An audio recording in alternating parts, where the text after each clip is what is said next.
Hi all, നമുക്ക് എല്ലാവർക്കും ഇഷ്ടപ്പെട്ട ഒരു വെളിച്ചെണ്ണ പലഹാരമാണ് ബോണ്ട. അപ്പം നമുക്കിത് നല്ല ടേസ്റ്റിൽ ഒരു ബോണ്ട റെസിപ്പി ഞാൻ പറഞ്ഞുതരാം. ഇതുപോലെ തന്നെ ഉറപ്പായിട്ട് നിങ്ങൾ കുക്ക് ചെയ്ത് നോക്കുക, നിങ്ങൾക്ക് ഉറപ്പായിട്ട് ഇഷ്ടപ്പെടുന്ന റെസിപ്പിയാണ്. വീഡിയോ സ്കിപ്പ് ചെയ്ത് തന്നെ കാണണം. അപ്പോൾ ഈ ഒരു കപ്പിന് ഞാൻ അരക്കപ്പ് ശർക്കരപ്പൊടി എടുത്തിട്ടുണ്ട്, പിന്നെ 2 റോബസ്റ്റ് പഴമാണ് എടുത്തിരിക്കുന്നത്, പിന്നെ ഒരു 1/2 ടീസ്പൂണ് ജീരകം പൊടിച്ചത്, 1/2 ടീസ്പൂണ് ഏലക്ക പൊടിച്ചത്, ഒരു 2 ടീസ്പൂണ് ക്യാഷ്നട്ട്, റോസ്റ്റ് ചെയ്ത ക്യാഷ്നട്ട് സ്ലൈസ് ആയിട്ട് അരിഞ്ഞെടുത്തേക്കുവാണ്. അപ്പോൾ അത്രയും കാര്യങ്ങൾ നമ്മൾ റെഡിയാക്കി വെക്കുക. അതിനുശേഷം 1 കപ്പ് ഗോതമ്പ് പൊടിയും 1 കപ്പ് മൈദയും കൂടെ എടുക്കുക. 1 കപ്പ് ഗോതമ്പ് പൊടിയും 1 കപ്പ് മൈദയും. അതിനുശേഷം നമുക്ക് ആ പഴം ഒന്ന് അരിഞ്ഞെടുക്കുക.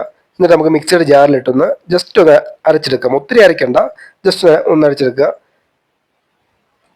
അപ്പം നമുക്ക് ഒരു ഇത് കണ്ടോ, ഇതുപോലെ അരച്ചെടുത്താൽ മതി. കാരണം കുറച്ച് അരയാനും ഉണ്ട്, നമുക്ക് അതിനകത്ത് മാവിൻ്റെ അകത്ത് കുഴച്ചെടുക്കാൻ വേണ്ടിയാണ്. നമുക്കിത് കഴിക്കുമ്പോൾ ഇച്ചിരി പഴം കടിക്കുകയൊക്കെ വേണമല്ലോ, അതിന് വേണ്ടി അങ്ങനെ ചെയ്യുന്നത്. അപ്പം നമുക്ക് ആ ശർക്കര പൊടി ആദ്യം പാനിയാക്കി എടുക്കാം. അപ്പം നമുക്ക് ഒരു പാനിലോട്ട് വെച്ചിട്ട് ഒരു 1/4 കപ്പ് ആവശ്യമുള്ള വെള്ളം കൂടി ചേർത്ത് ഒരു 1/4 കപ്പ് വെള്ളം ഒഴിച്ചാൽ മതി. എന്നിട്ട് നല്ലതായിട്ട് നമുക്ക് ലോ ഫ്ലെയിമിൽ വെച്ച് അങ്ങോട്ട് ഇളക്കി കൊടുത്ത് പാനിയാക്കുക. നല്ലതായിട്ട് പാനിയാക്കി എടുക്കുക. അതിനുശേഷം നമുക്ക് മാവും ഗോതമ്പ് പൊടിയും മൈദയും കൂടെ മിക്സ് ആക്കി ഇളക്കിയെടുത്തതിന് ശേഷം നമുക്ക് അരച്ച് വെച്ചേക്കുന്ന പഴം നമുക്ക് അതിനകത്ത് ഇട്ട് കൊടുക്കുക. എന്നിട്ട് നല്ലതായിട്ട് അങ്ങോട്ട് കൈ കൊണ്ട് തന്നെ അങ്ങോട്ട് ഇളക്കി അങ്ങോട്ട് മിക്സ് ആക്കി എടുക്കുക, കുഴച്ചെടുക്കുക. അതിലേക്ക് നമുക്ക് നമ്മുടെ ശർക്കര പാനിയാക്കിയിരിക്കുന്ന ഒരു അരിപ്പയും കൊണ്ട് അങ്ങോട്ട് അരിച്ചൊഴിക്കുക. അതിനകത്ത് എന്തെങ്കിലുമൊക്കെ ഉണ്ടെങ്കിൽ അത് പോകാൻ വേണ്ടിയാണ് നമുക്ക് അരിച്ചെടുക്കുന്നത്. അപ്പോൾ അരിച്ചെടുക്കുക. എന്നിട്ട് നല്ലതായിട്ട് തന്നെ കൈ കൊണ്ട് തന്നെ നല്ലതായിട്ട് തന്നെ കുഴയ്ക്കുക. നമ്മൾ കൈ കൊണ്ട് തന്നെ നല്ലതായിട്ട് അങ്ങോട്ട് കുഴച്ചെടുക്കുക. ഇതുപോലെ അങ്ങോട്ട് കുഴച്ചെടുക്കുക. നമുക്ക് ആ ഒരു പഴം അരച്ച് വെച്ചേക്കുന്ന മിക്സിക്കകത്ത് അതിന് കുറച്ച് ഇതുണ്ടല്ലോ, സ്വല്പം വെള്ളം കൂടി ചേർത്തിട്ട് നമുക്ക് ഒഴിച്ചു കൊടുത്ത് നല്ലതായിട്ട് കുഴച്ചെടുക്കാം. ഇനി നല്ലതായിട്ട് അങ്ങോട്ട് കുഴച്ചെടുക്കുക. ഇത് ബോണ്ട ഉണ്ടാക്കുമ്പോൾ നല്ലതായിട്ട് അങ്ങോട്ട് എന്തുമാത്രം മിക്സാക്കി നല്ലതായിട്ട് കുഴച്ചെടുക്കാവോ അത്രയും കുഴച്ചെടുക്കുന്നത് ബോണ്ടയുടെ സോഫ്റ്റ്നെസ് കൂടാനായിട്ട് സഹായിക്കും. നല്ലതായിട്ട് കുഴച്ചെടുക്കുക. നമുക്കൊരു 1/2 ടീസ്പൂണ് സോഡാപ്പൊടി ചേർക്കുന്നുണ്ട്. 1/2 ടീസ്പൂണ് സോഡാപ്പൊടി ചേർക്കുന്നത്. നമുക്കൊരു 8 പേർക്കുള്ള ബോണ്ട ഞാനത് ഉണ്ടാക്കുന്നുള്ളൂ, അതുകൊണ്ടാണ് 1/2 ടീസ്പൂണ് സോഡാപ്പൊടി ചേർത്തിട്ടുണ്ട്. എന്നിട്ട് നല്ലതായിട്ട് ചപ്പാത്തി കുഴക്കുന്ന പോലെ സ്വല്പം ലൂസായി കുഴക്കണേ. ഇതുപോലെ തന്നെ ഞാനിപ്പോൾ ആവശ്യമുള്ള ഉപ്പ് ചേർത്ത് കൊടുക്കുന്നതാണ്. ഒരു 1/2 ടീസ്പൂണോളം അടുത്ത് ഞാൻ ഉപ്പ് ചേർത്ത് കൊടുക്കുന്നുണ്ട്. ആവശ്യത്തിനുള്ള ഉപ്പ് ചേർത്ത് കൊടുത്ത് ഇളക്കി എടുക്കുക. ഒന്ന് ഉപ്പ് നോക്കിക്കോണം, ഒത്തിരി ഉപ്പ് ഒന്നും കൂടി പോകല്ലേ.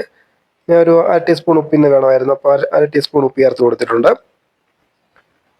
നല്ലതായിട്ട് കുഴച്ച് അത് മിക്സ് ആക്കി എടുക്കുക. നല്ലതായിട്ട് മിക്സ് ആക്കുക. എന്തുമാത്രം നമുക്ക് കുഴച്ച് നല്ലതായിട്ട് ഈ ഒരു പരുവം കണ്ടോ, ഇതുപോലെ ഒത്തിരി വെള്ളമൊന്നും ചേരല്ലേ. അതിലേക്ക് നമുക്ക് ആ പൊടിച്ച് വെച്ചേക്കുന്ന 1/2 ടീസ്പൂണ് ജീരകം പൊടിച്ചതും 1/2 ടീസ്പൂൺ ഏലക്ക പൊടിച്ചും കൂടി ചേർത്ത് കൊടുക്കുക. അതിനുശേഷം നമുക്ക് ആ 2 ടീസ്പൂണ് ആ കാഷ്യൂനട്ട് സ്ലൈസായിട്ട് അരിഞ്ഞും കൂടെ ചേർത്ത് കൊടുക്കുക. ഇത് നല്ലതായിട്ട് നമുക്ക് ഉണ്ടാക്കി കഴിക്കുമ്പോൾ നല്ലതായിട്ട് ക്രഞ്ചി ആയിട്ട് കടിക്കാൻ പറ്റുന്നത്. അതിന് വേണ്ടിയാണ് അങ്ങനെ ഈ കാഷ്യൂനട്ട് കൂടി ചേർക്കുന്നത് കേട്ടോ.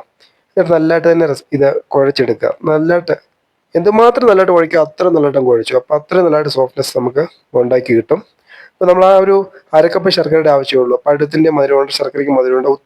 ഒത്തിരി മധുരത്തിൻ്റെ ആവശ്യം ഉണ്ടാക്കിയില്ല. അപ്പം നമ്മളിതുപോലെ തന്നെ നല്ലതായിട്ട് കുഴച്ചെടുക്കുക. ഇതിപ്പോൾ ഒരു 8 പേർക്കുള്ള ബോണ്ട, അതുകൊണ്ട് നമ്മൾ 2 പഴമൊക്കെ എടുത്ത് എന്നിട്ട് നമുക്കൊരു 2 മണിക്കൂറോളം ഞാൻ റെസ്റ്റ് ചെയ്ത് വെച്ചിട്ടുണ്ട് കേട്ടോ. 2 മണിക്കൂർ റെസ്റ്റ് ചെയ്യാൻ വെച്ചു. ഇപ്പോൾ 2 മണിക്കൂർ കഴിഞ്ഞു. അപ്പോൾ നമ്മൾ ഇത് ഉണ്ടോ, നല്ലതായിട്ട് സോഫ്റ്റ്നെസ് ആയിട്ട് തന്നെ കിട്ടിയിട്ടുണ്ട്, ഉണ്ടോ, ഇതുപോലെ കിട്ടിയിട്ടുണ്ട്. ഇനി നമുക്കിത് ഒരു തവ വെച്ചിട്ട് ഉണ്ടാക്കാനുള്ള പാത്രം വെച്ചിട്ട് നമുക്കിത് കുക്ക് ചെയ്തെടുക്കാം. ഇത് നമുക്കൊന്ന് എടുത്ത് കഴിഞ്ഞിട്ട് നമുക്ക് ഒന്നുകൂടെ ഇതുപോലെ ഒന്ന് കുഴച്ചെടുക്കണം കേട്ടോ. അപ്പോൾ ഒന്നുകൂടെ ഇച്ചിരി മയം കിട്ടും. ഒന്നുകൂടെ മിക്സാക്കി കുഴച്ചെടുക്കുക.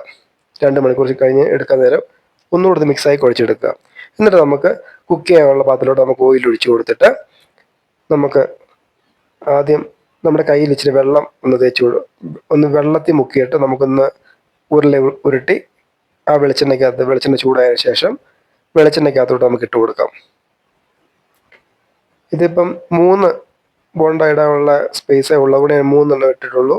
അപ്പം ചീനച്ചട്ടി അത് ചെറുതായതുകൊണ്ടാണ് ഞാൻ അങ്ങനെ ചെയ്തേക്കുന്നത്. അപ്പം നമുക്ക് തിരിച്ചും മറിച്ചും ഇട്ട് കുക്ക് ചെയ്ത് ഈ ഒരു നല്ലൊരു വെന്ത് കഴിഞ്ഞ് ഈ ഒരു ബ്രൗൺ പരുവം ആയി കഴിയുമ്പോൾ നമുക്ക് എടുക്കാം. ഒത്തിരി കരിഞ്ഞൊന്നും പോയാൽ തീ ലോ ഫ്ലെയിം വെച്ചാൽ മതി. കാരണം ഇത്രയും ചീനച്ചട്ടിയൊക്കെ ആയി കഴിയുമ്പോൾ പെട്ടെന്ന് ചൂടാകുന്ന പാത്രങ്ങളാണ്.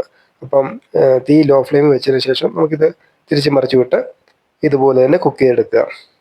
ഈ ഒരു പരുവം കിട്ടിയാൽ മതി. നല്ലതായിട്ട് വെന്തിട്ട് ഈ ഒരു പരുവാകുമ്പോൾ എടുക്കുക. ഒത്തിരി കരിഞ്ഞൊന്നും പോലെ കേട്ടോ, കരിയൊന്നും ചെയ്യില്ല, ശ്രദ്ധിക്കണം.